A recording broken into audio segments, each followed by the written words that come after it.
사도행전 13장부터예요. 사도행전 13장부터예요. 지난주 12장까지 했거든요.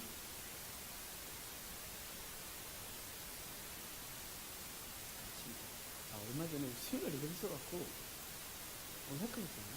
했었나? 안 했었나? 한 것 같은데 주일 오후에 한 걸 제가 이 강좌는 여기저기 생각하고 내가 이 팀 와서 했었다. 저 팀에 가면 여기서 됐던 거 가는 곳마다 성의 없어 보여. 했었나요? 분명히 이건 줄 알고 갔는데 성의 없는 때가 있어요. 지금 13장부터예요. 13장부터 이제 사도 바울의 제1차 전도여행이 시작돼요. 사도 바울이 전도여행을 하면서 게임을 했고요. 2000년 동안 이어온 게임이 있어요. 이번에 1박 2일에서도 그 게임을 한시간을 썼는데 무슨 게임이냐면요. 369 게임이에요. 369인데 369 뭐 이런 거 있잖아요. 사도 바울이 만든 게임이에요. 배 타고 가다 심심하면 게임이 났다.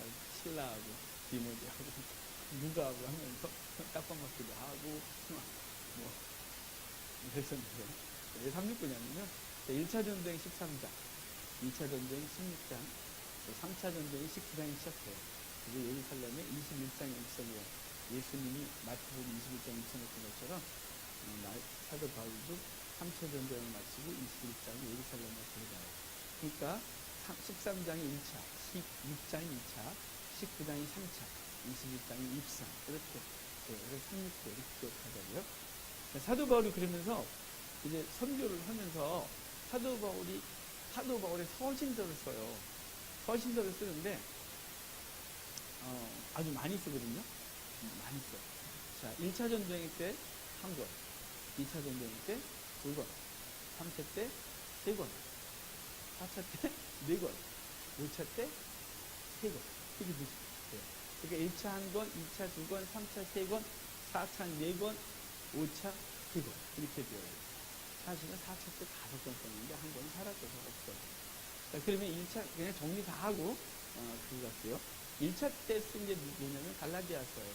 그리고 갈라디아서는 신학적으로 3차 때 고린도설이 있기도 하고 하지만 결국은 저 같은 사람들은 1차 전도에 설을 써요. 남갈라디아, 북갈라디아 뭐 이렇게 나눠서 신학적으로 나누긴 하지만 3차 텍스트나 뭐 1차 텍스트나 갈라디아서 변함이 없어요.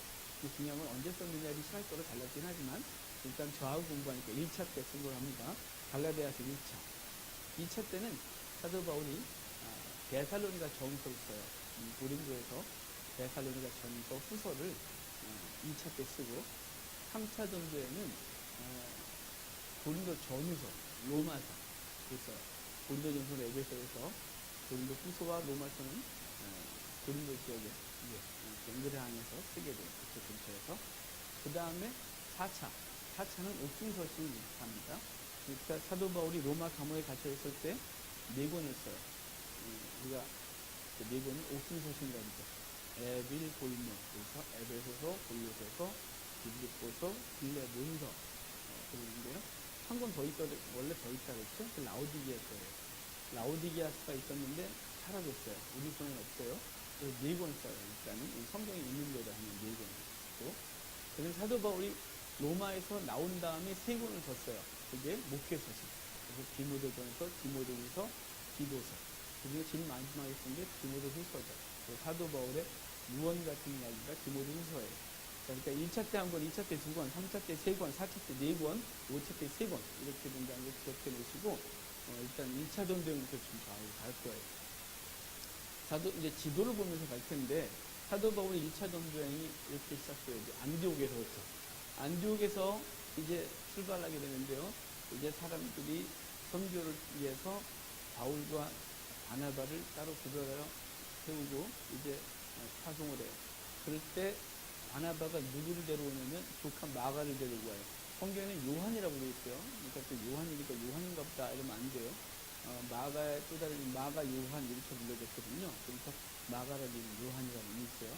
그러니까 그 조카 마가를 데리고 와요. 그래서 바나바, 바울, 마가가 전도행을 출발합니다. 출발해서 어디 가냐면 살라미에 도착해요. 이제부터 사도 바울은 복음을 증거하면서 어디 계속 갖고 오냐면 회당에 계속 가요. 회당에. 유대인들이 자기들을 싫어하는 거 알면서도 유대회당에 계속 들어가요. 회당에. 왜 회당에 들어가냐면요. 회당에는 앞으로 계속해서 회당에 그냥 어느 지역 가면 무조건 회당 가서 복음 전해요. 무조건 회당 가서. 거기에 사도 어찌됐거나 예수 그리스도를 못 박아 죽인 유대인들이 있고 기독교를 적극적으로 반대하며 이런 사람들이 있었는데 그 안으로 들어가서 복음을 전하는 이유는 뭐냐면 유대인들이 대상은 아니었어요. 사실은. 유대인들도 듣길 원했지만 유대인들보다는 타겟이 분명했어요. 고대 때 그 사도 바울이 복음을 증거할 당시에 회당에는 세 부류의 사람들이 있었어요. 유대인이면서 유대교도, 이방인이면서 할례 받은 유대교도, 이방인인데 할례 안 받은 유대교도.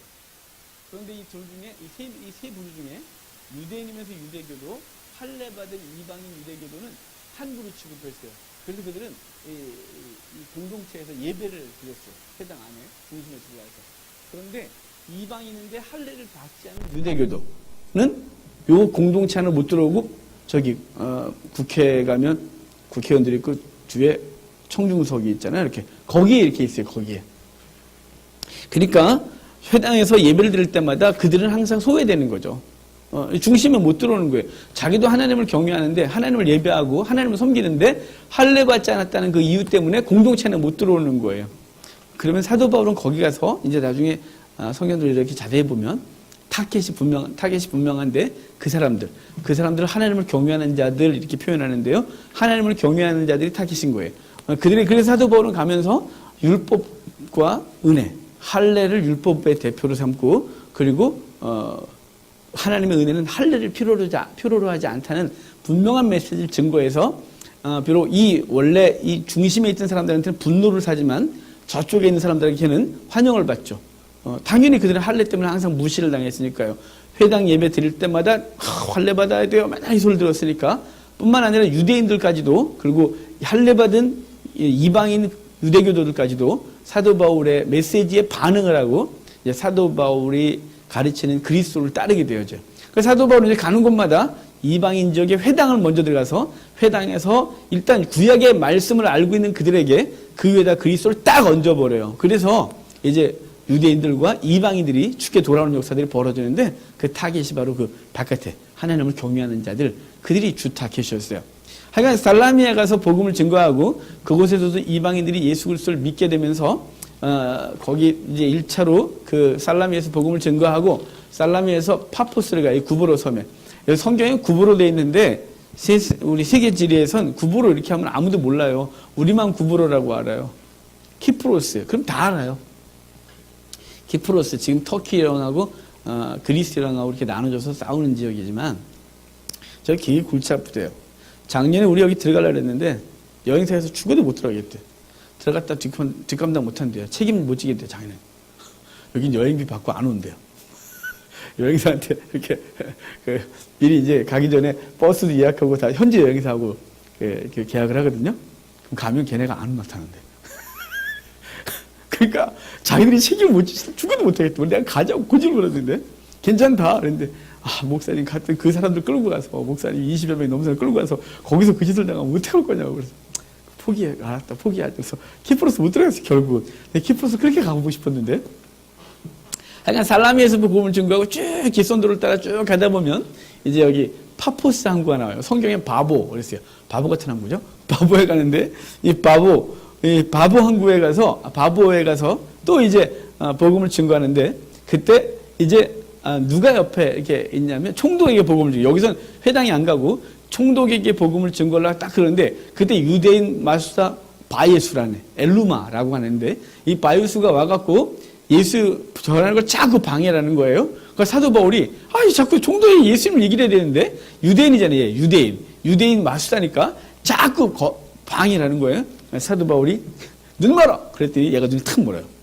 한동안 깜깜해서 아무것도 못 찾는 거죠. 근데 그걸 갖고 얘가 믿는 게 아니고 총독이 예수를 믿어요. 그래서 키프로스 총독이 크리스찬이 되는 순간이 바로 이 순간이에요. 사도 바울이 왜 바예수에게 눈멀게 했을까? 맨 처음에 제가 오해해갖고 야 너무하다. 아무리 좀 그랬다 그렇지 사람은 눈을 멀게 일시적으로 눈이 멀었다 떴어요. 아마 근데 어느 날 사도 바울의 마음이 느껴졌는데 사도 바울이 지도 예수님 믿는 사람 박해하고 지는 더 심했잖아요. 막 죽이기까지 하고 잡아다가 옥에 넣고 막 이렇게 아주 저 다메섹까지 쫓아가다가 주님 만났잖아요. 그럴 때 거기서 주님 만난 게 눈 멀고 주님 만났어요. 그래서 아마 바예수를 정말 사랑해서 너도 눈 좀 멀었다가 예수님 믿어라 이러고서 아마 그랬지 않았을까 싶은데 하여간 저기서 이제 총독이 예수님을 믿게 됩니다. 그 총독이 서기오 바울이란 사람이죠. 그런데 여기 이제 가면서 제가 그리스 로마 신화와 관련된 이야기를 조금씩 해드릴 텐데요. 저기 저 지역은 누구를 주신으로 섬겼냐면 아프로디테를 주신으로 섬겼어요.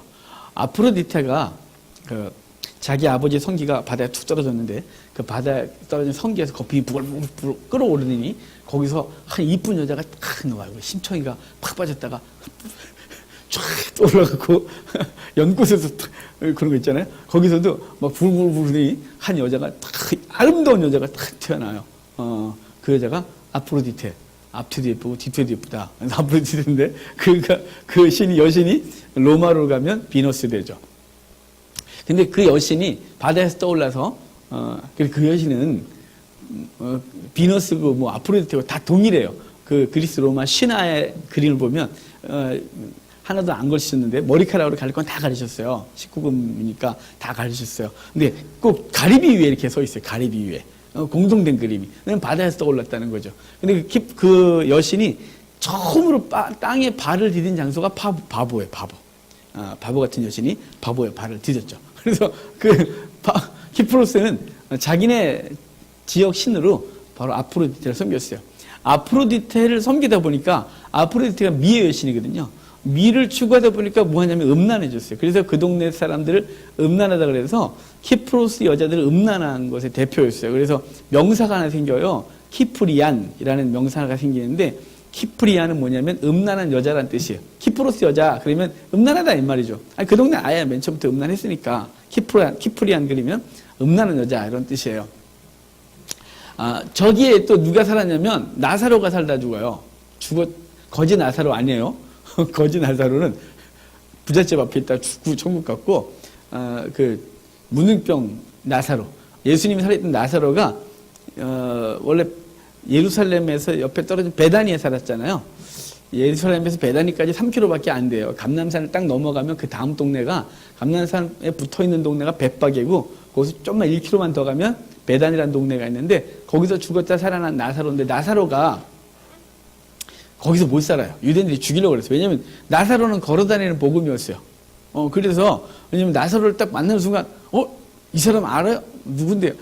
그 있잖아 십자가자로 죽은 그 예수 그 사람이 죽었던 거 살렸다고 이 사람. 그러니 뭐 유대인들이 미치는 거 아니겠어요? 그래서 나사로를 박해하고 나사로 죽이려고 했기 때문에 나사로가 거기 못 살고 키프로스 와서 살다가 거기서 당연히 복음 증거했겠죠? 그러다가 죽어서 나사로의 무덤이 키프로스에 있어요. 자, 거기서 복음을 증거하고 사도 바울이 이제 터키 땅으로 올라가요. 중에 터키 땅으로 딱 올라가서 아탈리아 항이라는 곳에 딱 도착하는데 이 아탈리아 항구가 터키에서 가장 아름다운 항구예요. 아탈리아에 도착했어요. 이 키프로스에서 아탈리아까지 오는 동안 사도 바울의 이름이 사울에서 바울로 바뀌어 있어요. 사울에서 바울로. 그러니까 다메섹에서 바뀌지 않았어요. 우리는 다메섹에서 사울이 바울 되고 이랬으면 사울이라는 뜻이 무슨 뜻이냐면 큰 자라는 뜻이에요. 바울은 작은 자라는 뜻이에요. 그래서 또 은혜가 되긴 하죠. 그래서 사실은 사울이 바울 되고 거긴 아브라함이 아브라함 되고 야곱이 이스라엘 되고는 다 좋은데 사울이 바울 되고 이건 좀 약간 어색해요. 그보다는 여기서 왜 바꿨냐면 사울은 유대인 이름이에요. 유대식 이름. 바울은 헬라식 이름이에요. 폴. 영어식 이름 그러잖아요. 바울이라는 이름이 헬라식 이름인데 사도 바울이 그 이름 갖고 이방 지역 딱 가서 복음을 증거하는데 이름이 이들이 되게 부르기 어려운 거죠. 그래서 그 사람들에게 익숙한 이름 바울이라고 이름을 바꿔요. 바울은 원래 집안명이래요. 전생에 의하면 사도 바울의 조상이 로마의 노예로 끌려갔다가 그 로마 주인이 사도 바울의 조상을 해방시켜주면서 시민권을 주는데 그 은혜에 감사해서 자기 주인의 이름을 따서 집안명을 바울이라고 바꿨다라는 설이 있어요. 하여간 사도 바울은 자기 집안명을 다시 갖고서 이제 복음을 이방 지역에 본격적으로 증거하러 가는데 아탈리아에서 아름다운 한국을 보고 그 다음에 그 위에 버가란 동네로 올라가요. 근데 버가에서 사도 바울이라네. 바나바의 조카 마가가 집으로 돌아가거든요. 마가가 왜 돌아갔냐? 뭐 설이 여럿이에요 또. 왜냐면 마가가 왜 돌아간지는 여기 한 말도 없어요. 한 단어도 없고 그냥 갔대요. 그냥 마가가 버가에서 돌아갔더라 이렇게 돼 있는데 신학자분들께서 여러 얘기들을 해요. 하나는 마가가 예루살렘의 그 엄마로부터 받은 유산 사업터가 있는데 그 사업터에 문제가 생겼대요. 그래서 그 문제를 해결하려고 돌아갔다는 설이 하나 있고, 근데 근거를 잘 모르겠어요. 또 하나는 유대인들에게 복음을 증거하는 것에 대해 이방인들에게 복음을 증거하는 것에 대해서 기분이 별로 안 좋았다 이런 설이 있어요. 할례, 그러니까 사도 바울이 가면서 할례 무용론을 펼치기 시작하거든요. 그러니까 유대인이었던 마가가 이게 뭐야 이래갖고 갈등하고 들어갔다는 설이 있어요. 또 하나는 사도 바울과 바나바가 키프로스로 왔을 때 처음에 올 때 주도를 누가 했냐면 바나바가예요. 사실은 사도 바울이 다메섹에서 주님을 만나고 난 이후부터 바나바가 사도 바울을 계속 이끌고 다녀요. 예루살렘의 사도들에게 소개한 사람도 바나바였고, 그리고 사도 바울이 길리기아 다소자의 고향 땅에 가서 10년 있을 때 바나바가 안디옥에서 복음을 증거하다가 집에 가서 바울 뭐해? 나하고 같이 가자. 그래서 바울을 그 집에서 끄집어내서 안디옥에서 복음을 증거한 것도 바나바예요.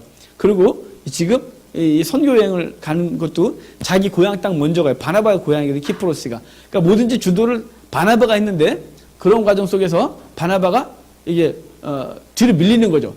키프로스에서 바울이 막 설쳐대니까 마가는 자기 삼촌이 밀린 거에 대한 이 서러움, 뭐야 이거 이래갖고 열받아하고 돌아갔다는 설.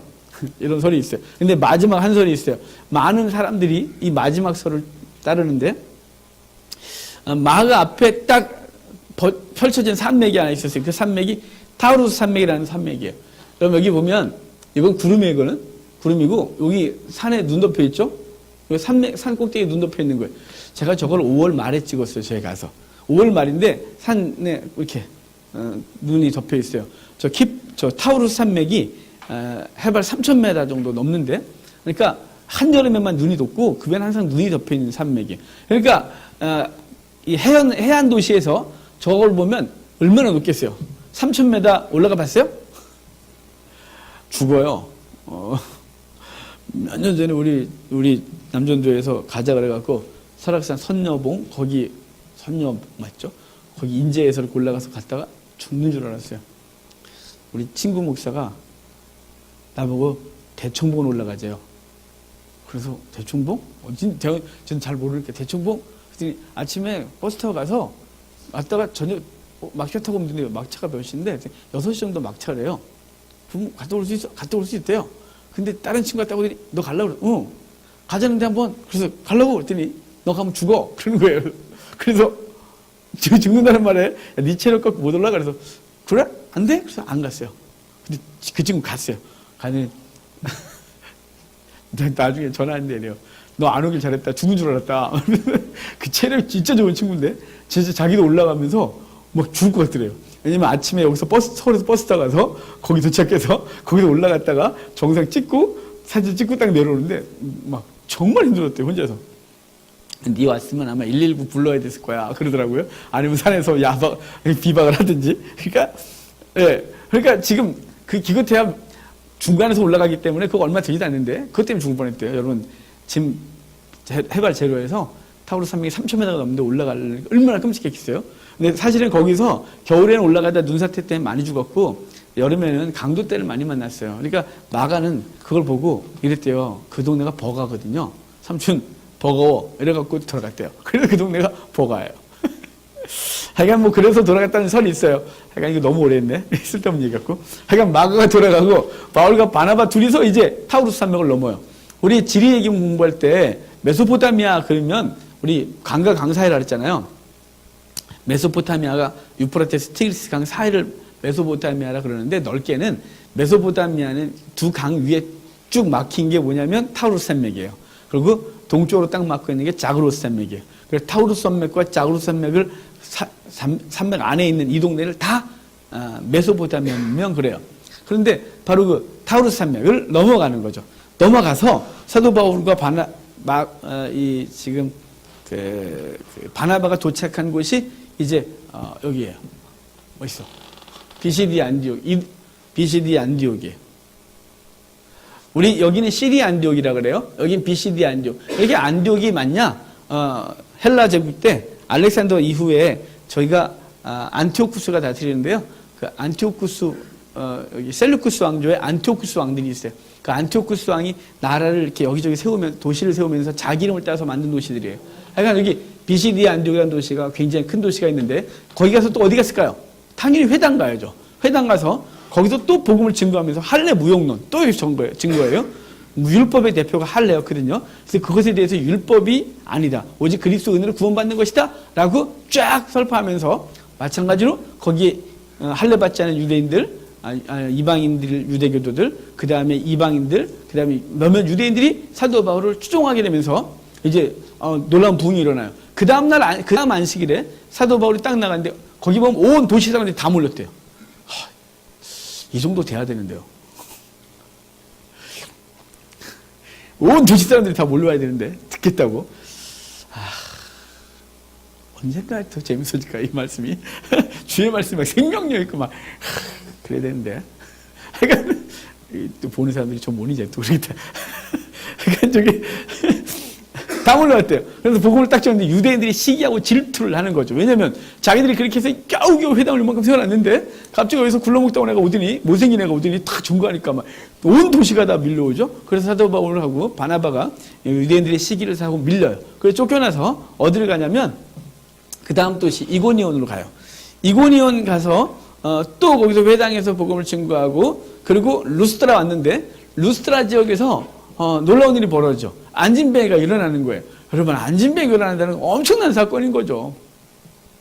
엄청난 사건이 벌어지니까 시외곽에 있던 제우스 신을 섬기는 사람들이 이제 소하고 화환을 가지고 신이 강림했다고 와갖고 사도 바울의 집 앞에 와서 예배하겠다 그러는 거예요. 사도 바울과 바나바가 나가서 이게 뭐 하는 짓이냐고. 이 헛된 거 섬기지 말라고 막 우린 당신들과 성정이 같은 사람이로다. 이건 헛된 짓이다 막 그랬더니 이 사람들이 민망해서 돌아가요. 그런데 사도 바울을 하고 바나바를 향해 뭐라 그러냐면 험해와 스스. 옛날 성경에 글이 있어요. 지금 개역 개정성경은 제우스와 헤르메스 이렇게 있어요. 이거 이렇게 생겼어요 이분들. 우리 아이들 만화책에 그리스 로마 신화 만화책에서 캡처해왔어 제가. 제우스 멋있잖아요. 딱 왕자 딱 입고 딱 제가 보기엔 이렇게 안 생기셨어요. 제우스는 배가 나오셨을 거예요. 이렇게 딱 배가 나오고 도리어 얘는 하도 빨빨고 들어가서 얘는 왕자가 생기셨을 거예요. 헤르메스는. 그런데 누구를 제우스를 하냐면 바나바를 제우스를 해요. 잘생겼거든요. 그래서 딱 있거든요. 근데 사도 바울이 못생겨 조그마하고 막 말하니까 얘를 전령, 헤르메스라고 그러는 거죠. 하여간 세상 사람들은 다 나빠요. 잘생기고 봐야지. 못생기면 하여간 사도 바울이 못생겨서 나중에 또 사도 바울은 마중으로 나와요. 하여간 그래. 여기 그랬어요. 사도 바울이 아니라고 막 그러는데 그때 유대인들이 안디옥하고 이고니온에서 쫓아온 유대인들이 이 사람들을 충동질해요. 야야야야 헛되대. 야야. 그러니까 얘가 휙 돌아갔고 사도 바울을 시외곽을 끌어다가 돌로 쳐 죽여요. 사람들이 죽었다고 생각해서 갖고 그 사도 바울을 추종하던 사람들이 그 옆에 서 있었는데 사도 바울이 뻘떡 일어나서 툴툴 털고 일어나는 거죠. 일어나서 사도 바울이 어디 가냐면 더베로 가요. 더베에 가서 복음을 증거하고 이제 더베에서 그 다음 사진이 더베에서 이렇게 오면 돼요. 더베하고요 다소하고 또 같이 있죠. 이게 가까워요. 다소가 고향이잖아요. 사도 바울의. 그러니까 여기 돌에 맞았다니까요. 돌에 맞아봤어요? 맞지 마요. 맞아갖고 목사님 돌에 맞았어요. 복음 중간에 맞았어요. 그럼 제가 할렐루야 그래 죽겠는데 제 친구 목사가 자전거 타다가 얼굴을 다 날렸어요. 이렇게. 저도 이렇게 한번 했지만 그 친구는 이렇게 완전히 너덜너덜해졌어요. 이렇게. 그리고 자기는 너덜너덜인지 모르고 집에 갈때요. 사람들이 다 쳐다보니 깜깜 밤이었어갖고 일부 집에 갔는데 쟤는 아픈 줄 알고 갔대요. 자기 엘리베이터 딱 탔는데 또 지가 놀래갖고 너덜너덜해졌으니까. 근데 자기가 그때 자기 성도들한테 주일날 서야 되잖아요. 너덜너덜한 데서 꼬매고 그랬대요. 여러분들의 복은 여기까지예요. 목사가 복음 증거하다가 맞아야 되는데 자전거 타다 이랬어요. 내가 조심해야 그랬는데 저도 자빠져갖고 이러고 약간 자전거는 조심해 타야 돼요. 근데 여러분 사도 바울이 이렇게 됐어요. 엉망됐어요. 그럼 집에 가서 쉬고 싶잖아요. 본능 아니겠어요? 저기 지금 더베에서 다소는 그렇게 먼 거리가 아니에요. 그냥 가면 돼요. 근데 사도 바울이 어떻게 하냐면 백해요. 백. 저는 사도 바울이 여기서 전 사도 바울이 너무 놀라워요. 저는 1차 전도행 때 사도 바울에게 충격은 돌에 맞아갔다가 일어나는 거 아니 별로. 그러면 하나님 살려주시면 되고 복음 좀 가다가 돌에 맞은 거 지가 맞겠다고 맞은 것도 아니고 때리니까 맞았어요. 근데 지금 사도 바울이 더베에서 다소를 안 오고 백하고 있는 거예요. 다시. 지금 루스트라, 이고니온, 안디옥, 버가, 아탈리아로 거꾸로 가고 있는 거예요. 왜 그럴까요? 왜? 사도 바울은요. 자기는 복음 증거하다 맞았어요. 그럼 거기 지금 자기 때문에 예수 믿는 사람들이 생겼잖아요. 여기 유대 공동체였는데 한쪽 그룹이 지금 예수 믿었어요. 그럼 이 공동체에서 이 사람들은 박해를 당하겠죠. 예수 믿는 것 때문에. 사도 바울은 그게 걱정된 거예요. 그래서 사도 바울은 자기의 생명을 아끼지 아니하고 백하는 거예요. 백. 다시 백해서 그들에게 무슨 얘기를 하냐면 복음과 함께 고난을 받는 얘기를 해주는 거예요. 복음은 고난을 동반한다는 얘기를 반드시 해주는 거예요. 여러분 주의 복음은 복음을 그 고난을 동반해요. 성경에 여러 군데 그리고 있는 거죠. 사도 바울은 이 가치관 로마서에서 말하고 디모데후서에서도 얘기하고 가는 곳마다 복음은 고난을 동반하는 얘기를 하고 있는 거예요. 왜 고난을 동반할까요? 우리가 세상하고 달리 살아야 되기 때문에 그래요. 세상하고 같이 살면 고난이 없는 거죠. 물이 흐르는 대로 그냥 같이 떠내려가면 아무 힘든 게 없어요. 근데 물을 역류하려니까 힘이 든 거예요. 얼마나 힘들어요. 죽을 것처럼 힘든 거죠. 그래서 연어가 올라가다가 때로는 막 날리고 막 그러잖아요. 살아있는 물고기라서 그러는 거예요. 죽은 놈은요 떠내려가게 돼 있어요. 우리가 왜 힘드냐면 세상하고 전혀 다른 방향으로 살아가야 되기 때문에 복음을 갖고 있는 순간 고난은 당연히 따르는 거예요. 이건 같이 가는 거예요. 사도 바울은 그들에게 복음을 지키라고 믿음을 지키라고 격려해 주면서 1차 전도행에서 돌아오는 거예요. 딱 돌아왔는데 뭐가 문제냐면 지금 돌아왔는데 이제 뭐 문제가 다시 제기되냐면 할례 문제가 되는 거예요. 안디옥에서부터 이제 예수 믿는 문제에서 할례 문제가 논쟁이 됐고 그것 때문에 예루살렘 회의가 시작되어져요. 이 할례를 해야 되느냐 말아야 되느냐. 지금 우리는 그까지 뭐 중요해요. 그러지만 유대인에게 너무 중요했다는 건 뭐냐면 이방인이 유대인 총회에 들어오려면 3대가 지나야 되고 할례를 받아야 됐어요. 할례를 안 받으면 3대가 지나도 할례를 받지 않은 사람은 유대인 총회에 못 들어왔어요. 또 할례가 얼마나 중요하냐면 에돔 애들을 힐카누스가 그 마카비즈만에서 에돔을 점령하고 에돔 사람들을 강제 할례시키고 유대인으로 다 받아들였어요. 그러니까 3대도 지나지 않았고 율법 교육도 안 시켰어요. 그냥 뭐 하냐면 할례만 시켰어요. 그리고 다 유대인 이래버렸어요. 바로 그 후손 중에 헤롯이 유대인이 된 거죠. 헤롯 대왕이.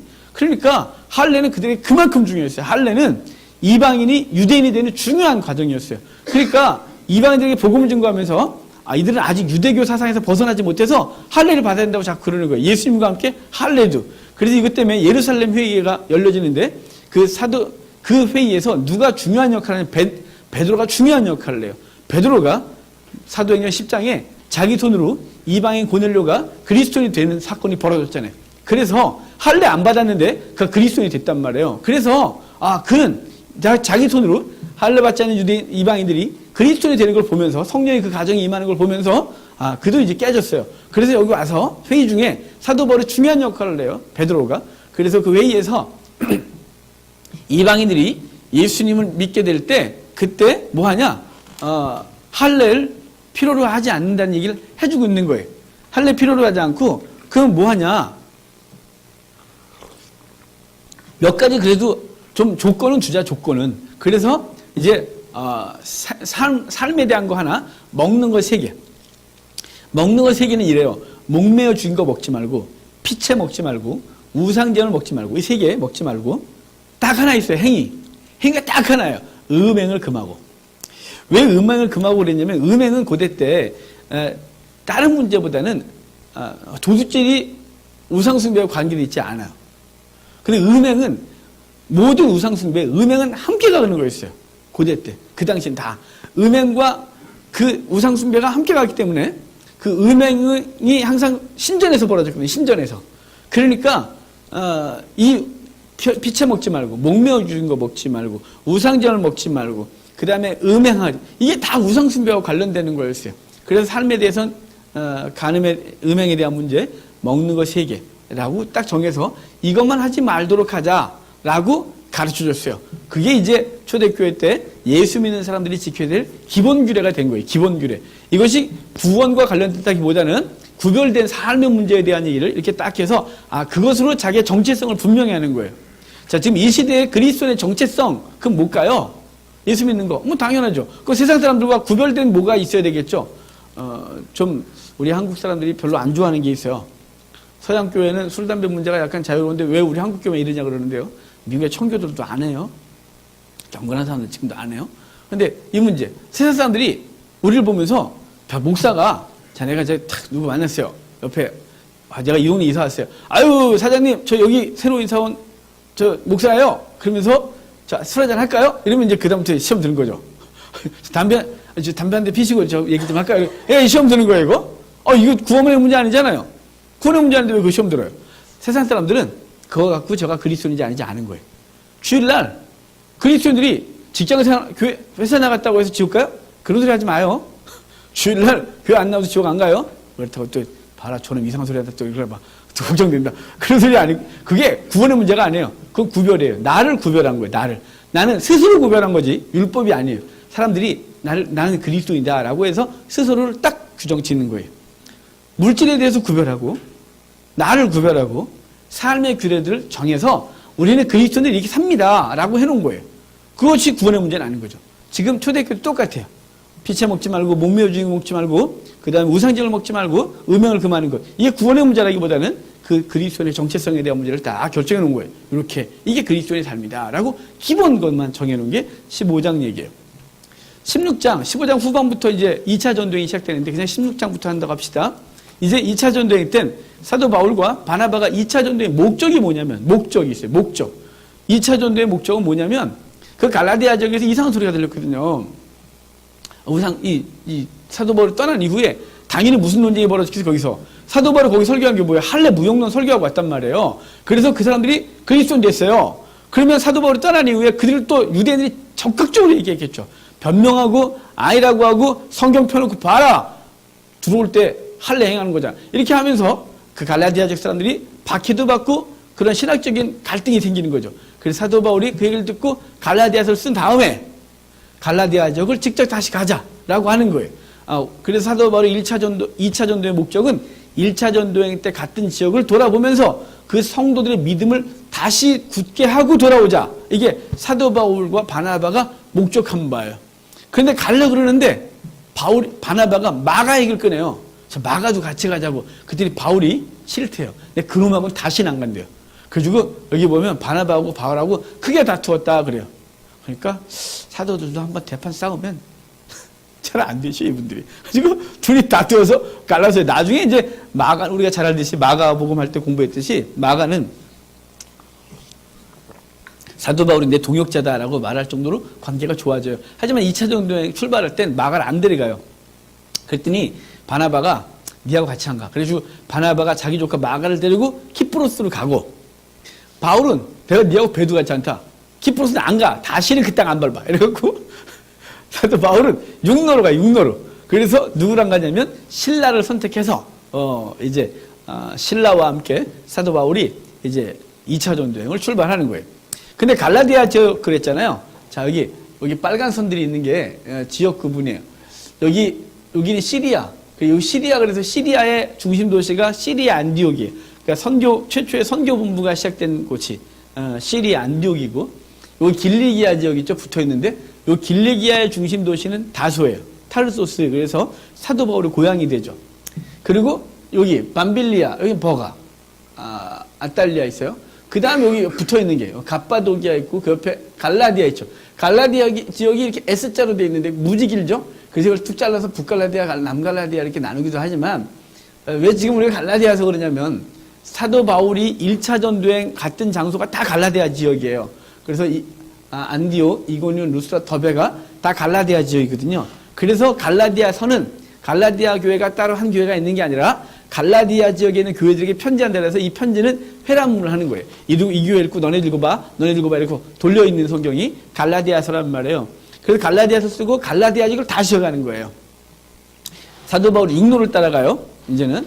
그래서 안디옥에서 바울과 신라가 출발해서 더베에 도착하고 더베에서 루스드라 사이에 누굴 만나냐면 더베와 루스트라 지역에서 디모데를 만나요. 이 디모데, 이제 젊은 사역자로 유명해지는 거죠. 이 디모데가 1차 사도 바울 1차 전도행 때 사도 바울의 복음을 듣고 크리스찬이 된 사람이라고 보여지는데, 그가 사도 바울 2차 때 자기 지역에 오니까 나도 따라갈게요. 그래서 디모데가 전도자가 되어져요. 그래서 바울은 바울과 실라가 이렇게 출발하고 그다음에 디모데가 저기서 합류해요. 근데 디모데가 합류했는데 이거 아이가 할례를 안 했어요. 할례 시켜요. 할례 필요 없다며요. 예, 할례 필요 없는데 왜 디모데는 할례를 시키냐면, 디모데는 엄마가 유대인이에요. 아빠가 이방인이고 헬라 사람이고, 엄마가 유대인이면 그는 유대인이죠. 유대인의 전통을 따라.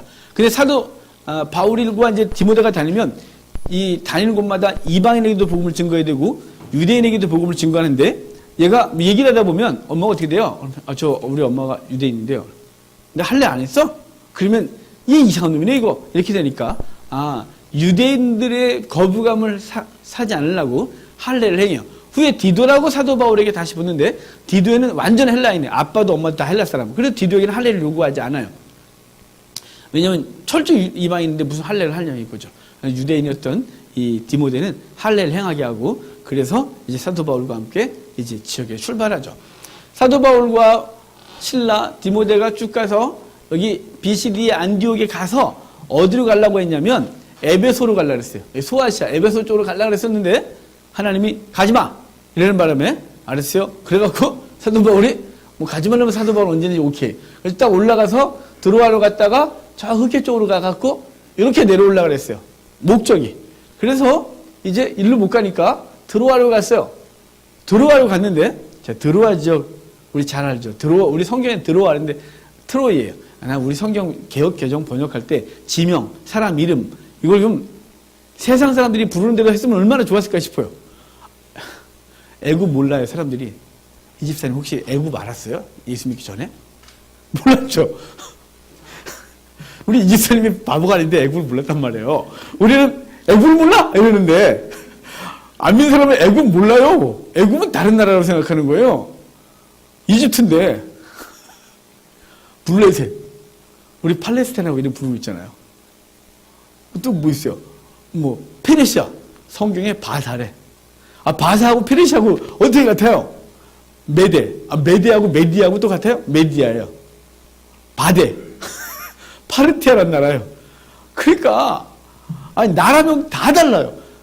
옛날 우리 어른들이, 100여 년 전에 어른들이 그거를 읽기가 힘드니까, 우린 지금 여기서 약간 빠다가 들어가서 약간 꼬부라지지만, 안 꼬부라지니까, 이집트, 힘들어. 애굽. 페르시아, 페르시아가 뭐야? 바사. 이렇게 다 했단 말이에요. 이게 이제는 모든 사람이 다 글로벌해야 되고, 세계 다 공부했는데, 싹 바꿔놨으면, 처음에 내가 성경 읽어보고 싶어. 그래서 읽었다가, 이 나라가 그 나라구나. 이렇게 세계사와 성경이 그냥 연결될 텐데, 이젠 다 물어봐야 돼요. 이게 어느 나라예요? 이게 대체 뭐예요? 밑에 주석을 보지 않으면 알 수가 없어요. 전문적으로 공부하지 않은 사람은. 저거 왜 저렇게 번역했는지 알 수 없어요. 그거 번역하는 건 12월 문제가 아닌데. 그냥 그렇게 번역해서 얼마나 좋겠어요. 아까 저건 했거든요. 허메와 스스는 제우스와 헤르메스로. 옛날에는 허메와 스스를 몰랐어요? 아니, 어떻게 허메를 제우스로 알겠어요? 스스를 헤르메스로 알고, 그건 해놓고 다른 건 하나도 안 했어요. 제발 해주지. 다음에 제발 어르신들이 해주셨으면 좋겠어요. 저 같은 경우를 갖다가 성경 번역위원회 껴줄 일이 없고. 자, 이게, 트로아, 저희가. 우리, 스파르타하고 전쟁을 벌였던 트로아인데, 이 트로아에 갔어요. 역사적 도시죠? 트로아에 갔는데, 트로아에 가서 이제, 전생하면 사도 바울이 누굴 만났냐면 여기서 누가를 만나요, 누가. 사도 바울이 몸이 너무 안 좋았잖아요.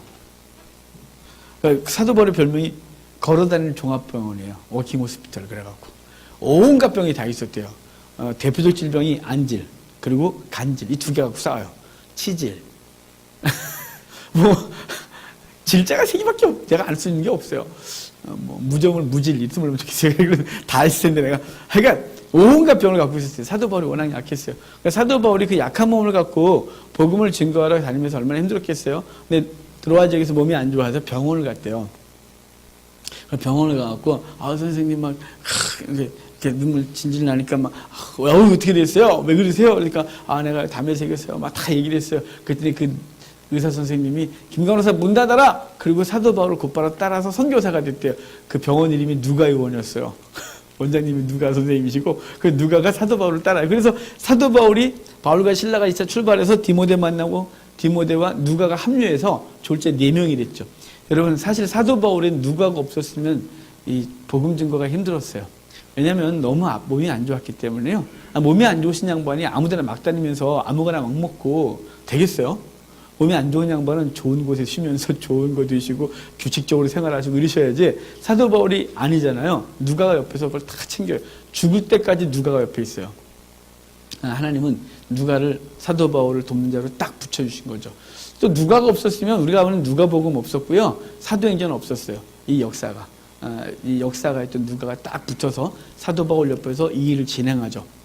하여간 거기서 딱 합류했는데 이제 자는데 그때 바다 건너편 마케도냐죠. 지금 그리스 위에 마케도냐라는 나라가 있잖아요. 마케도냐 지역의 사람들이 마케도냐 복장을 하고 와서 우리를 도우라 그러니까 하나님이 나를 부르는구나 싶어서 원래 사도 바울이 저 흑해 쪽으로 올라가는 계획을 포기하고 배 타고 이제 마케도냐로 지역으로 넘어가요. 배 타고 넘어가서 첫 번째 도착 지역이 네아폴리에 가면 사도 바울 도착 기념교회라고 있어요.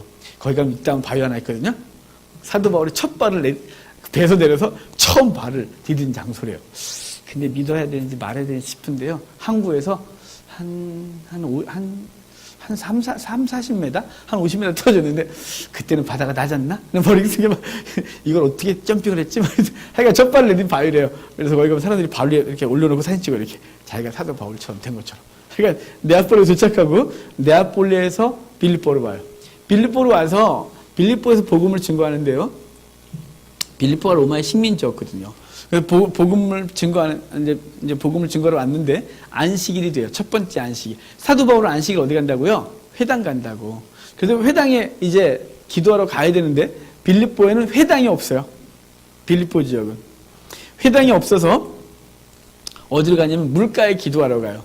왜 물가로 갔을까요? 우리 구약부터 계속 공부하는 게 뭐냐면 물가는 은혜의 장소예요. 그러니까 안식일인데 기도할 장소가 회당이 없으니까 물가로 간 거죠. 여러분 빌립보에는요 유대인들이 하나도 없었어요. 회당이 없었던 건. 그러니까 유대인이 없었던 도시는 평화로워요. 얘네만 가면 시끄러워요. 하여간 없어요. 그래서 물가로 갔는데 물가에 딱 갈 때는 누가 있냐면 거기 자주장사 루디아와 아줌마들이 물가에 쫙 있는 거죠. 사도 바울이 가서 탁 얘기를 하니까 생긴 것 자체가 웃기게 생겼는데 사도 바울이 주 2세기의 사도 바울에 대한 외모에 대한 기록이 있어요. 그래서 여러분 나중에 저기 언젠간 그쪽 저하고 한번 가셔야죠. 갑시다. 두 분이서 가려면 여행비 내시고 한 1,000,000원을 있어야 되고 내 좀 깎아줄게. 그랬는데요. 거기 가면 그리스 사람들이 또 그쪽 정교회 사람들이 그리는 그림들인데 사도 바울은 다 못생기게 그려놨어요. 왜냐면 사도 바울의 평가가 뭐냐면 키가 작고 매부리 코에 안짱다리에 대머리였대요. 그래서 종합적인 평가가 뭐라 그랬냐면 부담이 없었다 그랬대요. 그러니까 사람들이 저한테 그러거든요. 목사님 부담 없어서 좋아요. 좋게 얘기할 줄 알아요. 못생겼다 말하고 싶은데 아마 상처받을까봐 부담이 없어요 목사님 그러는데 기분 나빠요 제가. 왜냐면 사도 바울 평가가 부담이 없다거든요. 하여간 부담 없이 생겼어요. 사도 바울이 거기 가서 복음을 증거하는 사람들은 얘기를 하는데 여인들이 예수를 믿어요. 근데 그 중에 대장 여자 루디아라는 여자가 예수를 믿고 자기 집에 교회를 하라고 이제 요청을 하고 나를 예수 믿는 사람으로 알거든 우리 집에 와서 교회를 하래요. 그래서 사도 바울이 빌립보 지역의 첫 번째 교회가 루디아의 집에 생겨요. 루디아는 여기 성경에 보면 자주장사 루디아라고 그랬거든요. 자주장사는 자두 아니에요. 자주예요. 자줏빛 옷감을 만드는 장사거든요. 근데 자줏빛 옷감이 되게 비싸요. 자줏빛 옷감은 몇 가지 염료가 있긴 해요. 그래서 내가 비싼 옷을 했더니 누가 몇 년 전에 성경 공부하다 말고 쉬는 시간에 목사님 로마 군사들도 다 뻘건을 입었는데요 그거. 그래 그 비싼 걸 입었어요. 그 한 번에 1억이 넘는 옷이 지금 루디아가 만든 옷이. 어떻게 걔네가 그렇게 그건요 식물성 염료를 만들어요. 식물성 염료를 만들면 염색 그 옷도 그냥 뭐 이렇게 만화 이런 거에다 하면서 비싸지 않았고, 그 다음에 색깔은 비슷하게 나오는데 나중에 바래요. 햇빛을 받으면 이렇게 느낌 있잖아요. 양복 입어도 쫙 흐르는 느낌. 근데 싼 걸 입으면 안 흘러요. 얼마 전에 제가 어떤 목사를 만났는데 너무 형편이 어렵대요. 뭐 너무 어려워서 막 지금 뭐 막 그러는데 딱 만났는데 내가 보기에는 형편이 어려운 목사님 옷이 아니에요. 바바리하고 양복하고 구두 뭐 다 쫙 기름이 쫙쫙 흘러요. 나는 기름이 안 흐르는데 그래서 내가 나보다 잘 나가는데 맨날 죽는다 그래. 내가 속으로 겁보고. 그런데 이제 옷이 다르잖아요. 자, 그럼 자주전사 루디아가 만들었던 옷은 뭐냐면요. 그 도로 지역에서 나는 뿔고동이 있어요. 뿔고동에 똥구멍을 빡 자르면 염료가 나와요. 뿔고동에 그 똥구멍에서 나오는 염료인데요. 그거만 잡는 어부가 있었는데 뿔고동에 똥구멍을 잘라갖고 염료를 만들었는데 1g을 만드는데 현대 기술로는 이게 염료를 채취하는 기술이 좋아져서 약 1,500마리면 1g을 만드는데 1g. 근데 옛날 고대 때는 기술이 없었기 때문에 10,000마리 잡아야 1g 나온대요. 우리 달팽이를 해볼게요. 달팽이 10,000개 똥구멍 잘라야 1g 나오는 거예요. 그러니까 이거 하나, 이 원로원, 이거, 그거 하나 만들려면, 와, 똥구멍 무시 잘랐어야 돼요. 그러니까 염료 자체가 어마어마하게 비쌌어요. 그래서 그 염료 갖고 뭐를 염색했냐면, 염료 갖고 싸구려 옷감 염색하겠어요? 비단끼리 글루통과했거든요. 그래서 중국의 비단을 그걸로 원래 두아디라 지역이, 원래 산지였어요. 이 자주 옷감 산지. 그러니까 두아디라 사람들이 이 실크로드가 그쪽으로 쭉 오니까 거기서 중국산 비단을 무지 비싼, 거기까지 오면서 얼마나 비싸졌겠어요? 그 비단을 사갖고 그 똥구멍에서 나온 그 염료를 염색을 해서 팔면 1억이 넘은 거예요, 그 옷이. 그래서 그 옷은 다 아주 고위층 사람들이 입었던 거죠. 로마 황제며 원로원 의원들 이런 사람들이 입었던 거예요. 그거 만드는 여인이었으니까 무지하게 부자죠. 원래 두아디라 출신인데 이 사람이 좀 더 큰 사업을 하겠다고 이주해서 빌립보에서 큰 도시 빌립보에 와갖고 본격적인 사업을 하는 여자였어요. 엄청난 여자였죠. 하여간 그 여자를 통하여 그 지역이 복음을 이제 교회가 생겨지는데 그 지역이 여기에요. 그분의 집이 있던 자리래요. 여기가 지금 교회가 생겼어요. 루디아 기념교회라고. 그 앞에 가면 여기 염색하던 개울이 있어요.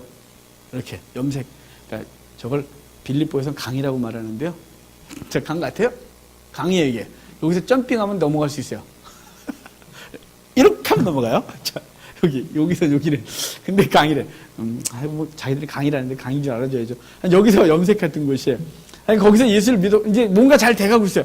사도 바울이, 하나님 부르신 이유가 있구나. 교회가 세워졌단 말이죠. 이제 회당도 없는 곳에, 유대인도 없던 곳에 이방인들 중심으로 교회가 세워졌어요. 이제 본격적으로 복음을 증거하는데, 거리에 나서 복음을 증거하는데, 귀신들로 점치는 자가 쫓아다니면서 계속 방해를 하는 거예요. 이분들은 하나님의 지극히 거룩하신 하나님 구원을 전파하는 사람이라고 막 증거하는데, 맞는 얘기긴 한데, 무슨 얘기를 못하겠어요. 자, 한번 얘기해볼까요? 제가 여기서 성경 얘기를 하는데, 여러분 성경 사도행전 13장이요. 그래서 옆에서, 이분은 하나님의 말씀을 증거하신 목사님이세요! 이분은, 얘기가 안 되는 얘기가, 맞는 얘기 맞는데, 너무 시끄러운 거죠. 그래서 예수님의 이름으로 귀신을 내어 쫓았더니, 귀신이 쑥 나가는 바람에, 이 점치던 이 아가씨가 정신이 버떡 나오면서, 버떡 들면서 귀신은 물러가고, 제정신 차린 거죠. 이 아가씨는 복 받았어요, 여자는. 그럼 누가 망한 거예요? 이 사람을 통해서 점집을 하던 점집 사장님은 쫄딱 망했어요. 원래 이 평소에 이 점집 사장님이 이 아가씨를 어디로 데리고 다니냐면 귀신 좀 많이 나온다. 근데 갖고 귀신 더 영접시키고 왔단 말이죠. 더 들어오라고. 이렇게, 이거 농담인데. 성경이 없어요, 여기. 또 성경 얘기라고 또, 농담을 하다 보면 성경 얘기를 아는 사람이 있어서 걱정이에요. 성경 좀 읽어보시면 돼요. 자기가, 거기 귀신 충만해야 돈 버는데, 귀신 빠져나와서 망했잖아요. 그래서 사도 바울을 고발해요. 그랬더니, 전부장이 사도 바울과 바울과 실라를 잡아서 사도 바울을 매질을 합니다. 사도 바울이 맞고 감옥에 갇히는데 그날 밤에 빌립보 옥문이 열리죠. 그 찬양 있잖아요. 바울과 실라가 찬송으로 열었다오. 뭐 이런 거. 알게 내가 음지가 됐지? 이렇게 노래 잘 못하진 않는데, 찬송으로 빌립보 감옥을 열었다 그러잖아요. 근데 이제, 거기서 매를 맞고 사도 바울은 제정신이 아니신 분이 분명한 건 도래마저도 막 하고, 매를 맞고서 찬송을 하고, 우리 같으면 있을 거죠? 복음 좀 해두고 이래야 되는 거야? 아파 죽겠다고, 막 찜질하고 막, 찬송을 해요. 근데 옥문이 열려요. 근데 이거를 빌립보 간수가 죄수가 도망간 줄 알고 자결나라 하니까 사도 바울이 아이고 죽지 말라고 우리 아무도 안 도망갔다고 그랬더니 간수가 너무 고마워서 아이고 고맙다고 그래서 자기 집에 모셔가는데 빌립보에 갔더니요 전에 갔을 땐 그 설명 안 했는데 작년에 사람들하고 갔을 때 그 가이드가 알려주더라고요. 현지 가이드가 저희 빌립보 간수의 집이 어딘지 아시냐고 그래서 우리가 어떻게 알아요? 그 감옥이 있는데 요 위가 빌립보 간수 집이래요. 그래서 처음 듣는 얘기였어요. 진짜요? 정말이래요.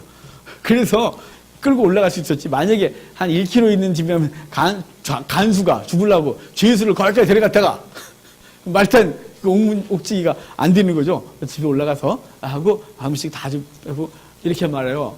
그 간수가 우리가 어떻게 하면 좋겠냐고 그때 사도 바울이 유명한 얘기하죠. 16장 31절에 주 예수를 믿으라 그러면 너와 내 집 구원을 얻으리라. 그래갖고 그 예수님 믿고 그 집안이 구원을 받아요. 그리고 아침에 감옥에 다시 이제 있는 거죠. 그랬더니 천부장이 사람을 보내갖고 나가라 그래. 그랬더니 사도 바울이 이때 이렇게 말해요. 야, 로마 사람이 나를 죄도 정하지 않고 매질라고 나가라 그래? 직접 오라 그래. 천부장이 와갖고 발발발 빌어요. 왜냐하면 로마 사람은 죄를 정하지 않고 매질하면 그가 아무리 지위가 높아도 모가지가 날아가게 돼 있거든요. 사도 바울은 사정원에서 내보내요. 사도 바울이 이제 거기서 출발해서 이제 여기도 신라가 맞았던 얘기가 없어요. 또 누가하고 디모데도 없는 거 알아요, 여기? 내가 막 다 주셨는데 모르겠어요. 그래서 그럼 어떻게 된 거야? 생각을 했더니 바울과 신라가 한 팀이 돼서 복음을 증거하고 누가하고 디모데가 아마 한 팀이었지 않았을까 싶어요. 근데 그쪽은 멀쩡했고 여기는 맞았고 그래서 이제 하여간 출발하는데 누가를 거기다 떨궈줘서 누가를 통해서 빌립보 지역에 성경을 더 가르치라 그러고 이제 3명만 그 다음 도시로 가요. 그 다음 도시가 이제 두 도시를 암비볼리, 아볼로니아를 통과하고 이제 데살로니가로 가게 되는데 데살로니가가 당시에는 마케도니아의 중심 도시였어요. 왜 마케도니아의 중심 도시가 되냐면 역사 얘기 보면 율리우스 시저가 죽고 나서 시저를 죽였던 브루투스 그 일당이 여기까지 도망갔고 그리고 안토니우스하고 옥타비아누스가 군대를 이끌고 여기 와서 싸움을 할 때 데살로니가 사람들이 이 안토니우스하고 옥타비아누스 지원해줘요. 그래서 전쟁이 이기면서 옥타비아누스 안토니우스가 얘네들 왜 이렇게 이름이 어려워요? 그 지역의 중심 도시를 빌립보에서 마케도냐로 옮겨버려요. 그래서 마케도냐가 중심 도시가 돼서 굉장히 큰 도시가 됐거든요. 거기서 복음을 증거하는데 3주밖에 못했어요. 왜냐면 유대인들이 여기서 또 괴롭히는 거예요. 막 잡아다가 그 야손을 데려다가 막 때리고 보석금 누구 풀어주고 막 이렇게 하면서 사람들이 나가시라고 그래서 바울이 먼저 도망가고 신라가 뒤따라 나오고 디모데가 거기 남아서 가르치게 되어져요. 그리고 베레아로 와서 베레아 사람들은 또 거기서 회당에서 복음을 증거하는데 사도 바울은 계속 회당만 가는 거예요. 거기서 복음을 증거하는데 베레아 사람들은 신사적이라서 말씀을 잘 받았더라 이렇게 되어 있어요. 그리고 아테네로 오죠. 자, 아테네로 제 2차 전쟁이 다 끝나고 간식 먹으려 했는데요. 시간이 안 되겠어요. 너무 많이 가고 있어요. 자, 간식을 잠깐 먹고 그리고 아테네로 갑시다 우리. 자, 잠깐 쉬겠습니다. 자, 이제 우리 지금 빌립보에서 데살로니가에서 이제 디모데를 남겨두고 그러니까 빌립보에다가 누가를 남겨두고 그리고 제가 이거 뭐가 족도불랭인가 보다. 빌립보에다 누가를 남겨두고 그리고 데살로니가에다가 디모데를 남겨두고 이제 바울이 먼저 도망 나오고 신라가 따라 나와요. 따라 나와서 아테네 와요. 아테는 성경이 아덴 그러는데 아테네죠. 내가 이거 안 보여줬구나. 죄송해요. 빌립보로 다시 넘어갈게요. 빌립보 도시예요. 유적. 굉장히 컸죠? 고대 때. 진짜 가보면 되게 많이 커요. 이게 빌립보 사도 바울이 갇혔던 감옥이에요. 빌립보 감옥에 이거 이 감옥. 여기가 집이었대 여기가. 근데 내가 도저히 나는 모르겠는데 그 사람들이 그렇다니까 그런 줄 알아야겠죠? 아테네 와요. 아테네 오면, 그리스의 수도 아테네잖아요. 아테네, 여기 보면, 아테네 가면 파르테논 신전이 있어요. 이 파르테논 신전이 전쟁의 여신 아데나에게 바친 신전이거든요. 우리 그리스하고 페르시아하고 전쟁에서 그 전쟁에서 이긴 이후에 전쟁의 여신 아테나에게 신전을 만들어서 바쳐요. 이게 세계 문화유산 1호예요. 그런데 여기 이렇게 있어요. 고대 때는 신전보다 도시가 절대 위로 못 올라갔어요. 신전이 가장 높은 데 있어야 되는데 전형적인 그런 법칙을 따른 도시가 여기예요. 여기 극장이 있고 뭐 등등등 있어요.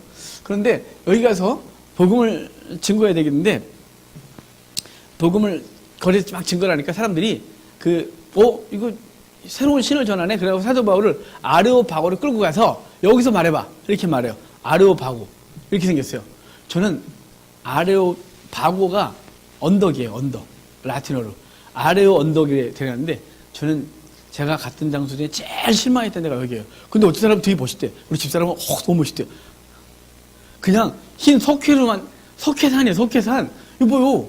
하늘에서 찍은 거. 근데 여기서 딱 썼는데 이게 아레오바고라는데요. 뭐지? 난 아레오바고는 굉장히 멋있는 화려한 광장이라고 생각했어요. 근데 이 돌산.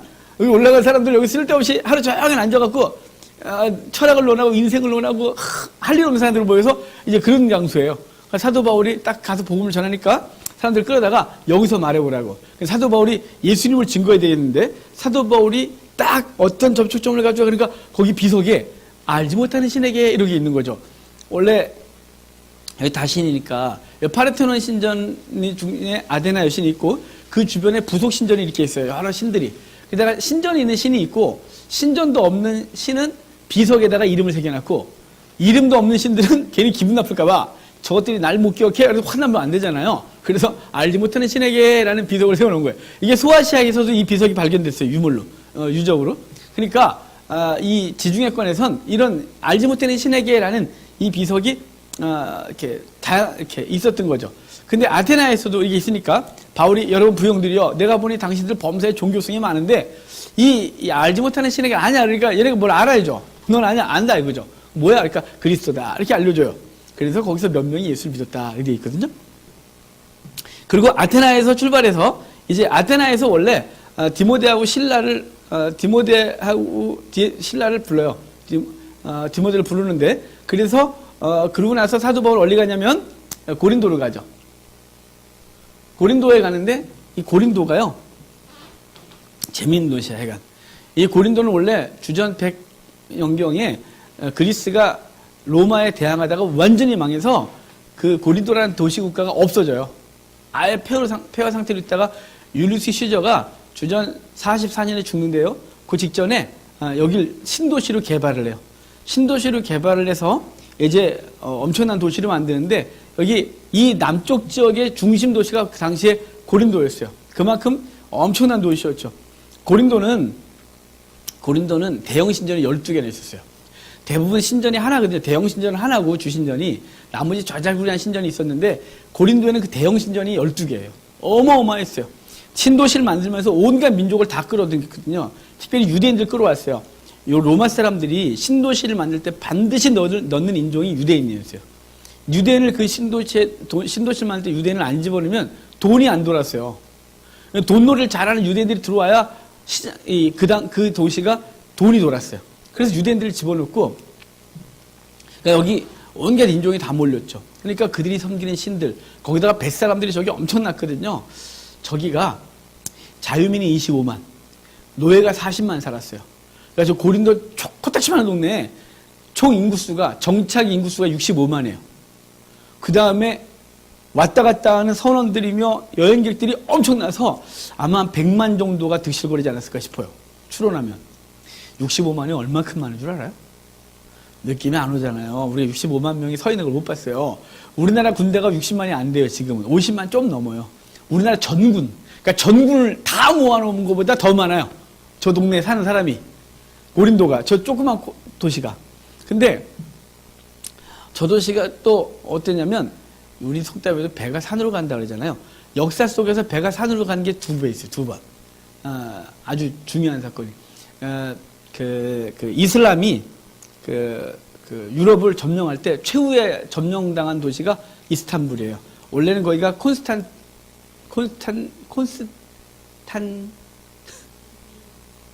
사람 이름인데 갑자기 그 도시였는데 자, 그 왕의 이름을 따서 만든 수도였어요. 동쪽에. 그런데 그거를 이슬람이 점령하면서 이스탄불로 만드는데요. 이름을. 근데 거기 원래 콘스탄티노플이 해안에 절벽을 쌓아서 방어를 하고 정말 이 도시는 난공불락이었어요. 그런데 저쪽 해안으로 들어가서 항구로 들어가면 되는데 항구로 못 들어가는 거예요. 왜냐면 밧줄을 바다에다 쫙 늘려놔갖고 배가 못 들어가는 거예요. 이게 배가 들어가야 공격을 할 건데. 근데 그 당시 이슬람 지도자가 고민을 하다가 저 뒤쪽으로 가서 배를 세우고 항구까지 배를 그 위에다가 이제 기름 바른 나무 원통을 놔두고 배를 끌고 산나라로 넘어서 뒤쪽에서 들어와서 이스탄불이 점령돼요. 그래서 배가 산으로 간 번. 그리고 고대 때부터 맨날 왔다 갔다 하는데 고린도예요. 자, 고린도 제 사진을 보면 제가 여기 고린도가 여기거든요. 여기 해협이 고린도인데 여기가 잘록한 데가 로마하고 이쪽 에게해 사람들이 에게하고 그 다음에 이쪽으로 왔다 갔다 하려면 이게 먼 바다로 나왔다가 들어가야 된단 말이에요. 섬도 많고. 그러니까 시간도 많이 걸리고 돈도 많이 들고 위험했어요. 근데 그걸 단축하는 게 시간도 줄이고 돈도 줄이고 위험도 없던 게 뭐냐면 요 안으로 들어온 거예요. 파트랑을 지나서 지금도 파트랑에서 로마로 가는 배가 뜨거든요. 파트랑을 지나서 딱 고린도 항으로 오면 고린도 여기다 배를 대면 이 배를 끌고 산으로 넘어가는 거예요. 왜냐면 길이가 6.5km밖에 안 돼요. 그리고 최고 높은 데가 80m밖에 안 돼요. 해발. 그러니까 6.5km, 80m. 그러니까 이거 땅만 좀 고르게 하고 나무 이렇게 원턱 쫙 놓고 배를 끌면 앞에서 소들이 쫙 끌고 사람들이 쫙 끌면 짐을 다루면 충분히 이렇게 오르락 내리락 했단 말이에요. 그래서 그 그림이 고린도에 가면 그 그림이 있어요. 이런 그림들이 있어요. 이렇게. 사람들이 끌고 넘어갔어요. 제가 고린도에 가고 여행들 가는데 이 고린도 박물관이 있어요. 도로를 건너서 들어가야 돼. 저걸 가야 되는데 막 차들이 막 다니는 거죠. 감사하게도 걔네들은 우리처럼 교통질서가 엉망이에요. 우리는 좋은데 걔는 엉망이에요. 막 넘어가면 돼, 막. 근데 조그맣게 생긴 동양인이 거기 차를 막 세우면서 막 뛰어가고 거기서 팍 찍어 왔어요. 거기 막 전시돼 있거든요. 아무도 모르는데 누가 거기 뭐 있대. 우리 팀 가는데 혼자 가고 막 다 찍었어요. 거기서 목숨 걸고 찍어 온 거예요, 이거. 제가 여기서 넘어가서 이러는데 지금 문화가 있어요, 문화. 지금 문화인데 지금 또 이 문화도 못 써요. 배가 워낙 커져서 현대 배들이 이렇게 넘어갔어요. 그런데 이렇게 하는 동안 뭐 할까요? 자, 우리가 선원이에요. 우리 배를 딱 항구에 댔어요. 그러면 우리가 안 한다니까요. 이건 하청을 줘야 돼요. 왜냐면 걔네가 반드시 거기에 상인들이 있어서 배 딱 받으면 지들이 못하게 돼 있어요. 다 우리가 해야 돼요. 그래서 노예들이 팍 물건 내리고 넘겨놓고 그럼 우리 뭐 하겠어요? 그 사이에 놀아야지. 그럼 뭐 하겠어요? 선원들이 신전에 가요. 왜냐면 원래 이 바다 사람들이 목숨이 언제든지 날아갈 수 있으니까 신에게 얼마나 많은 제사를 지내겠어요. 그래서 섬마을 가면 무당이 아주 굉장히 세요. 이 우상숭배가 되게 세요. 지금도 마찬가지예요. 그러니까 이들이 선원인이니까 딱 내리면 신전에 가는 거죠. 자기들이 신전에 가서 엄청난 재물을 드려요. 그 다음에 또 어디 가냐면 고린도 신전에 가서 음행을 해요. 먹고 마시고 음행하고 이러고 돈 쓰고 그 다음에 탁 하고 다 내리면 또 가서 또 갔다가 또 오고 이렇게 되는 거죠. 고린도는 엄청난 사람이 돌았어요. 거기다가 고린도는 되게 음란했어요. 고린도는 음란해서 고린도 남자를 이렇게 불렀어요. 고린디아제스다이. 아까 키프로스의 여자를 뭐라 했냐면 키프리안이 그랬어요. 여기도 아프로디테가 주신이거든요. 아프로디테를 주신으로 섬기는 동안 다 음란한데 특별히 남자들이 음란해서 고린도 남자 같다 그러면 고린디아제스다이 그런데요. 고린디아제스다이는 고린도인 같은 놈 이런 뜻이에요. 음란한 놈 이런 뜻이에요. 아까 음란한 여자, 여기 음란한 놈. 음란한 남자와 음란한 여자가 만나면 창의적으로 음란하겠죠. 그러니까 고린도 남자, 키프로스 여자가 만나면 안 돼요. 큰일 나. 그러니까 이렇게. 그런데 고린도 남자들이 음란했는데 여러분 여기 고린도에 아주 재밌는 이야기들이 있는데요. 어찌 보면 2차 전도까지밖에 못해요. 시간이 안 돼서. 헤로도투스 역사라는 책을 보면 그 메소포타미아 쪽에서 고대 때 결혼 문화가 있어요. 그 풍습이. 어떤 풍습이 있냐면 이제 결혼 정년기가 되면 여자들은 신전에 가게 돼 있어요. 신전에 가서 신에게 자기 몸을 먼저 드리고 결혼을 하는 거예요. 뭐 신이 있어야 몸을 드리죠. 신을 대신해서 남자들이 몸을 한번 범하는데 여자들이 쫙 앉아 있어요. 결혼 정년기 여자들이 이렇게 앉아 있으면 이제 남자들이 와서 동전 하나 던져줘요. 마음에 드는 여자한테. 그럼 그 여자가 그 동전을 받아들고 잠자를 하고 가서 결혼하는 거예요. 지금 우리 생각으로는 말도 안 돼 이러지만 그 당시에 그게 문화니까. 근데 자 이제 상상을 좀 할게요. 이쁜 여자. 우리겐 다 이뻐요. 그냥 앉자마자 다 가시는 거죠. 근데 이제 제가 만약에 머리가 길어요. 아무도 안 가져가는 거지. 아무도 안 팔아. 그럼 이 여자는 시집 못 가요. 시집 못 가. 그런 풍습도 있었고. 그 다음에 이제 딱 되면 이제 시장에 나와요. 근데 이제 여자들이 결혼 정년기 된 여자들이 경매가 붙었어요. 경매가. 결혼 지참금을 받아야 되는데 자 이쁜 여자 못생긴 여자 5개 있죠. 그러면 자 이제 1번 되게 이뻤어요. 뭐 미스 코리아 수준이에요. 그러면 막 경매가가 어마어마하게 올라가는 거예요. 막 10억, 20억, 막 100억 막 이렇게 올라갔어요. 100억짜리 여자 됐어요. 근데 막 그러는데 이제 그 중에 제일 못생긴 여자 딱 나왔어요. 아무도 안 불러요. 이렇게 경매가가 안 올라가는 거지. 그러면 이 여자 시집 못 가요? 가요. 어떻게 가냐면 100억개 경매에 당한 여자가 돈 일부를 자기가 받은 돈의 일부를 이 여자에게 줘요. 그럼 이 여자는 못생겼는데 돈이 있잖아요. 돈은. 그러면 이 돈 있는 여자를 누가 좋아하냐면 가난한 잘생긴 남자. 나 잘생겼는데 너무 가난해. 그럼 이제 그 여자를 데려가 사는 거예요. 굉장히 공평하죠? 하여간 이 메소포타미아 문명이었어요. 그게 고대 때 결혼 문화였는데 이게 고린도로 오면서 이상하게 돼요. 고린도는 여자들이 약혼을 하면 약혼녀가 고린도 신전에 올라가서 1000명의 남자를 상대하고 내려와야 됐어요. 내가 그 얘기를 듣는데요. 미쳤어? 말이 돼? 1000명? 그런데 이렇게 1000명의 남자를 상대하고 내려오는데 남자 뭐 할까요? 그러면 자 제가 우리 집사람하고 약혼을 딱 했는데 우리 약혼 기간 1년 있었거든요. 약혼 딱 했는데 우리 집사람이 신전에 올라가서 1000명의 남자를 상대하고 있어요. 남대로 잠이 와요? 맨날 술만 먹는 거지. 그래서 고린도가 음주 그 다음에 음행이 발달해요. 그럼 남자들이 막 술에 쩔어 사는 거지. 막 이걸 잊어야 되니까. 근데 이쁜 여자는 빨리 내려왔겠지. 빨리. 근데 못생긴 여자는 1000명을 상대할 힘이 없는 이게 미모가 안 되는 거죠. 계속 밀리니까. 그러면 약혼이 파기돼요. 남자가 도저히 못 기다려서 파기되면 그 여자는 어떻게 하냐? 거기서 종신 신녀가 되어져요. 그래서 고린도 신전에서 그냥 계속 있는 여자들은 대부분 못생겼겠죠. 그러면 그 여자가 한두 명이 아니니까 전 세계로 고린도 신전이 퍼져요. 우리 요즘 큰 교회들이 이렇게 지교회 만들잖아요. 그렇죠? 고린도 신전이 그리스 에게이 지역으로 쫙 퍼져나가요. 그러면 그게 얼마나 놀라운 일이 벌어지냐면 신녀들이 정보가 무지 빨랐어요.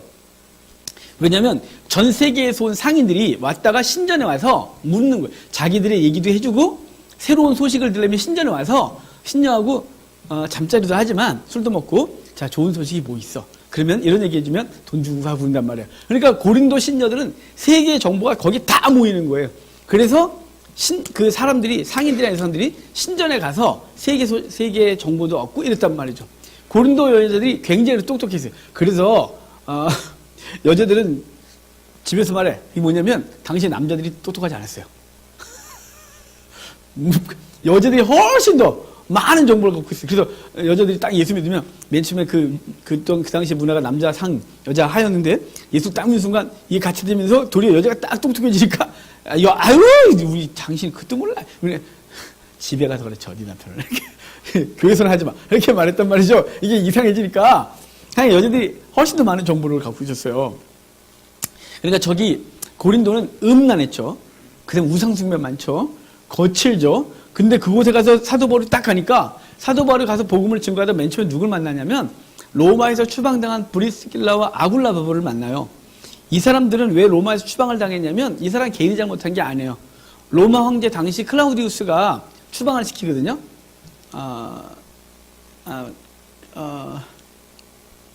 아니 죄송해요. 클라우디우스가 아니에요. 클라우디오 추방령 티베리우스 클라우디우스 예 죄송해요. 클라우디우스의 추방령을 내려요. 클라우디우스가 추방령을 내리는데 왜 추방령을 내리냐면 로마에 회당이 있었어요. 로마에 회당이 있었는데 회당 안에 유대교와 기독교도들이 자꾸 다투는 거예요. 교리 갖고. 그러니까 자꾸 소요 사태가 벌어지니까 다 나가. 그래갖고 회당에 들락거리는 모든 당시에는 다 유대인이라고 생각했어요. 유대교도 다 나가. 그래갖고 로마에서 추방을 당해서 추방당한 사람들이 어디 와 있었냐면 고린도 와 있었던 거예요. 배 타고. 고린도에 있다가 추방령이 해제되면 들어가겠다고. 근데 그 중에 브리스라와 아굴라인데 이들이 원래 크리스찬이에요. 근데 직업이 뭐냐면 텐트 깁는 거였거든요. 이 텐트 깁는다니까 뭐 삭바지냐고 그런 게 아니에요. 유대인들의 특화된 기술인데 이거 하나 만들면 1년 생활비를 벌었대요. 염소 가죽을 무드질 해갖고 이렇게 만드는데 사도 바울도 그거 했거든요. 둘이 업이 같아요. 거기서 복음을 같이 증거하는데 사도 바울이 어느 날 갑자기 겁이 확 먹는 거죠. 그럼 상황이 바뀌고 하나도 없는데 사도 바울이 갑자기 두려워졌어요. 왜냐면 지금 1차 때 돌 맞았죠. 2차 때 와갖고 하나님의 말씀 따라왔는데 빌립보에서 매 맞았죠. 데살로니가에서 쫓겨났죠. 아데네에서 별로 그렇게 큰 성과 못 이뤘죠. 고린도 왔는데 막 거친 사람들 우상숭배 막 저는데 막 얼마나 이상했겠어요. 막 적응이 안 되는 도시. 그 경건하고 훌륭한 성경책 딱 끼고 뿔탄경 쓰고 할렐루야 막 이러던 양반이 거기 가고 막 적응 안 되는 거죠. 거기서 겁을 먹고서 못 나가는데 하나님이 사도 바울에게 바울아 두려워하지 마라. 이성의 내 백성이 많음이라. 그래서 사도 바울에게 나가서 복음을 증거하게 하고 고린도에서 1년 반 동안 복음을 증거해요. 그래서 세운 교회가 고린도 교회예요. 그리고 거기서 갱그라에서 머리를 깎거든요. 갱그라에서 머리를 깎는 건 사도 바울이 거기 서원한 일로 인하여 됐대요. 서원한 기간이 거기서 끝난 거예요. 예루살렘에 가기 전에. 그래서 갱그레아에서 나시린 서원을 한 걸 머리를 깎고 그리고 이제 배를 타고 건너오죠. 그래서 에베소에 가서 일단 에베소에 도착해서 잠깐 복음을 증거하고 브리스길라 아굴라 부부에게 여기 교회를 세우세요. 그래서 복음을 증거하라고 해놓고 자기는 돌아와서 이제 2차 전도행이 맞춰지는 얘기가 이제 오늘 2차 전도행 18장까지 이야기가 되는 거죠. 사도 바울의 오늘 1차, 2차 전도행을 봤는데요. 사도 바울은 오직 복음 때문에 사는 사람이에요. 주님 만나고 나서 그냥 오직 복음에 온 생애를 다 바쳐요. 사실은 그 사도 바울의 열정이 초대교회 그 지중해권의 교회가 세워지는데 정말 강력한 역할을 했죠. 그러니까 이 시대에 저나 여러분이 그 사도 바울의 열정이 이렇게 생겨났으면 좋겠어요. 한국 교회가 힘을 잃어가고 안 된다 이렇게 말할 때 아니요. 우리가 사도 바울만큼 열심을 내본 적이 없기 때문에 그래요. 열심을 내서 이 시대에 다시 무너져가는 한국 교회를 세워내는 우리가 됐으면 좋겠습니다. 기도하고 마치겠습니다.